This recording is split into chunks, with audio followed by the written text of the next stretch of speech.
जयसिंगपूर पोलिसांची धडक कारवाई, 2 घरफोडी उघड, 45,000चा मुद्देमाल हस्तगत।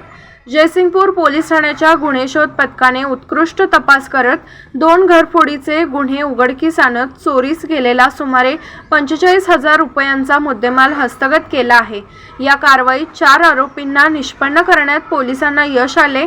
पहिल्या गुन्ह्यात तंबाखू व्यापारी योगेश सारस्वत यांच्या कार्यालयात अकाउंटंट म्हणून कार्यरत असलेल्या कर्मचाऱ्याच्या बॅगेतील 40,000 रुपयांची रोख रक्कम चोरी झाली होती। 3 ऑगस्ट रोजी दुपारी 1 ते सायंकाळी 4:30 वाजण्याच्या दरम्यान जयसिंगपूर येथील कार्यालयातून ही चोरी झाली होती।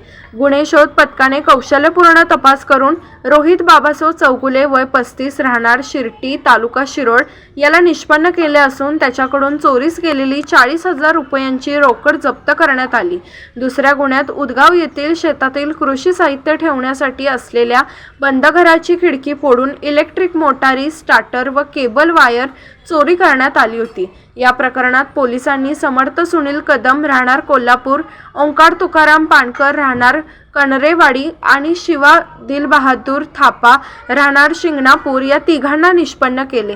त्यांच्याकडून चोरीचे कृषी साहित्य जप्त करण्यात आले। या दोन्ही गुन्ह्यातील मिळून सुमारे 45,000 रुपयांचा मुद्देमाल पोलिसांनी हस्तगत केला आहे। ही कारवाई पोलीस निरीक्षक संतोष गोरे यांच्या नेतृत्वाखाली पोलीस हेड कॉन्स्टेबल